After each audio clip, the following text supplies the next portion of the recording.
Okay, so jumping forwards a few weeks here and fast forwarding, the loom that we had on the floor that was completely burnt out and destroyed, we couldn't buy one. Ferrari hadn't got one, so we've had to make one from scratch. So we've made a new board, we've got new fuse boards, regulators. These horn relays are absolutely impossible to find. That was a real, we had to have the box of that made specially. And the loom, credit to Will, he's really dug deep here. He sat there with a wiring loom and painstakingly gotten through all the wires and all the colours and made this loom from scratch, and it's a fantastic job. So now what will happen is when it goes into the car, we can start to liven up each circuit one by one, and hopefully it'll all work. Will's also spent a long time going through relays, so we've got flasher relays, we've got new fuse boxes, but these Lucas relays that we've got, we've rewired all those in, but we also sent the lids to them away to be plated to be a more period colour than the ones that come through from Lucas at the moment. So it's all about authenticity going back in the day. Something we incorporate in all our restorations we've spoken about before is isolators. Now, old cars, we do know they do catch fire, so everyone gets an isolator, so we'll start to build that lot in here. The other thing that happens is the small items are fused, but a lot of these cars stay live all the time. So we put a main shunt fuse in for the whole fuse box, so the thing is fused. It's just a much more modern and safer way of going forward. Okay, so last time we were looking at the shell, there was a few bits left on it. Now it's completely stripped. There is nothing on this car. Suspension's off, wiring's out, plumbing's out, pipework's out, all the pedal box, radiators, coolant, fuel tanks, engines all out. Everything's out. This is just a bare shell. So this is now going to go away. And like we said before, we're going to send it to have the front cut off, to get some of the alley panels out the way, and then we're going to media blast the main chassis. Something else we found while we were doing this, we couldn't get the wiring loom. When Will was making the wiring loom, we couldn't get it down. Whoever built it put it down the chassis tube, and it should go down the void in the door seal. But we couldn't get it down there. So we cut the section out because it's going to get cut off anyway. And as you can see from the photos, we found more either squirrel or rodent nuts, more nesting. There was a big pile all the way through this seal. So now we can get the wiring loom through. Why we're taking most of the body off of this is because of the corrosion. So you can see from the outside, it doesn't look too bad. When you cut the seal off, you can see in here, this is the main chassis, and it's all completely rotten, as we made reference to underneath. But it's not what you can see, it's what you can't see on these ones, and there's a lot of corrosion that we can't see. So as you can see, the car is now back from blasters. One of the things that you've all come up with is blasting a good idea. Now, it's a bit more complicated than that. It's not our first rodeo. So what we've done, we've hand stripped probably 80% of the paint off with paint stripper and what have you. So all the aluminium has had is a very, very light clean, because as you all rightly say, if you hit aluminium too hard, you're going to bend it, buckle it, cause all sorts of problems.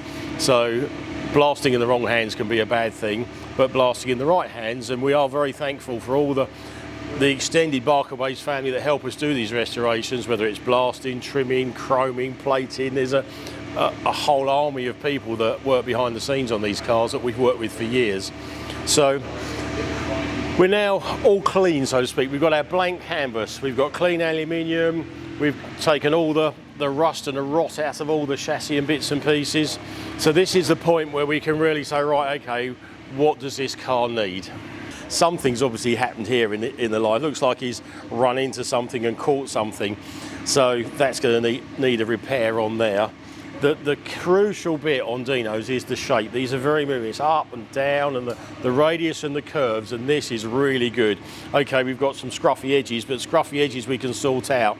The big curvy bits in the middle is where it gets really expensive, so this is looking really good on that. And as you can see here, there's been like a little glancing blow just down this rear quarter into the wheel arch. No, this is 60 years old, this car. It's had a life, so it's going to have a few bumps and scuffs on it. Okay, so now we can really sort of see how these cars were built back in the day. So you've got the main ladder chassis out, so that's where the strength of the car is, the oval chassis. And then you've got all the small little pieces which basically support the beautiful body. So the body's been hand rolled separately and then laid on, and then it's all riveted round and supported by this little substructure. And it's the way cars were done back in the 60s. This is how they built them. You wouldn't want to look about crumple zones and crash areas because they just didn't exist on these, but they just look stunning. So now when we're up in the air, you can see what we were just talking about, sort of the main chassis here that provides the strength for the car, and then the smaller pieces. And obviously you've got to have something to hang all the suspension off, so all the suspension is hung off the big solid tubings. Fiberglass now, the fiberglass was basically put in for, it doesn't really add any strength, it just adds the sort of human factor, keeps the elements away from the people driving it. So that's all it did. It just sort of created the inside for the owner. And for electrics and things like that, but there's no real strength. Now, later on, they went to monocoque design, if you've heard of monocoque. So all this would have been made of metal then, so it actually added a lot more strength and structure. So you've got monocoque cars and you've got chassis cars, and it's just the evolution of how cars were built. So the reason we blast these cars is there's no hiding now. This is the blank canvas time. This is warts and all. So we can now see which bits have really sort of rotted. You can see this small tube here is had it. It's just gone all the way through, and likewise there's a small fillet panel on the top here that basically supports the top of the seal. It's not really structural. Like I said before, the fiberglass is there to sort of seal the car up, so it needs pieces to mount certain things too. So you've got the structural stuff here, which is like the main chassis tube. So that chassis tube going along there, along there, along there, perfect. Nothing wrong with that at all. Absolutely lovely. And the small pieces can obviously be done quite easily. Some are a bit more involved, but at least now we can see where the holes are. So now we're underneath this one, we can see what's going on. And like we said originally on this, where you've got the under tray that's basically retained all the moisture on this, because we can see the bits outside aren't too bad. So your main outside chassis figures are okay, apart from the peripheral stuff. But this main chassis down the middle's gone, and all the peripheral little bits here have gone. So back to the body shop to start some cutting and welding on this one. While we're talking paint and body, we've spoken about the body shell. We've just done a lot on that and the body shell and bits and pieces. Something else that's painted on the car is wheels.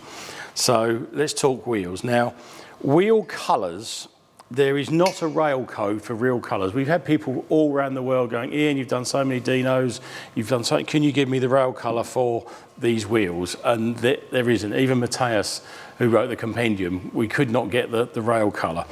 But there's an awful lot of colours. So we've got, these ones are obviously tarnished. This is just sort of normal Dino wheel. But if we look inside to where it's been done, this has obviously been refurbished. So this is one colour. So what is the right colour wheel? Now, as I just said, there's no real right and wrong on this. If you look at wheels, this is our wheel and trim box on our paint system. If I pull out a PPG wheel and trim, you can see we've got, if you go just the greys and the silvers, there's all of those in greys and silvers as to wheel colours, and I've got four packets of these. So there's infinite numbers available on what we could potentially do these ones in. The unique bit about this car is its originality. So what we found on this, we've now taken all the tyres and everything off, and we found, if I can find it, these have never been done.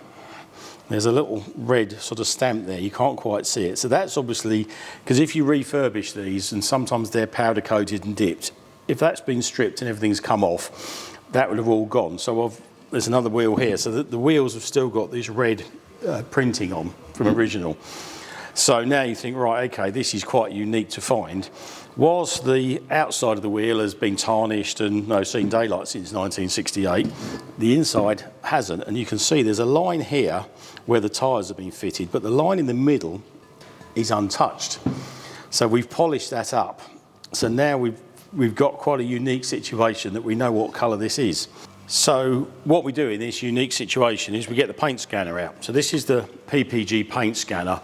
Basically, if you hold it on a painted car or an object, it'll give you the menu of what's the content of that paint. And then you put that into the PPG paint system and it should come out.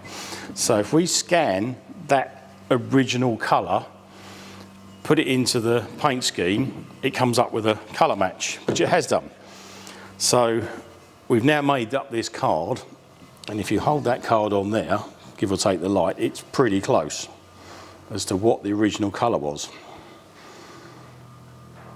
So we've now got, now to give you an idea of how much difference that is, this is the wheel silver that majority of the Dinos use. If they're powder coated or if they're done, they come up in this colour. And if I hold the two together, you can see that the, which way round, the older wheel is a much darker, more greeny colour than what we'd call the modern wheel. So now we've got a sort of pretty much 90% colour match to the old wheel, so we'll do them this colour. The other thing that's unique on this, on the Chromadora on here, you can see these have never been painted because the writing is really sharp. When these have been refurbished and dipped and powder coated, you lose the sharpness of the lettering. So we're not going to powder coat these, we're going to do these by hand, which is a bit labour intensive, but it's the best result. Magnesium wheels, not a lot of the companies like doing magnesium wheels now because you have to strip it all out. Once you've blasted them, it opens up all the pores of the magnesium and then you have to reseal them, and some companies just say, no, don't do it. So we're going to do these by hand to keep the authenticity of these wheels. So here's one we prepared earlier, as we say. So this one's been hand sanded down very gently. We've sealed the magnesium and we've just started priming it, and there's a little bit of dust coat going on. So this is in the final stages of just being painted, and then we'll redo it in the original colour. So it's quite unique. I thought I'd share this with you, that it's not often you see original components from 1966 that haven't been refurbished half a dozen times in their lifetime. So this is why this is such a special car.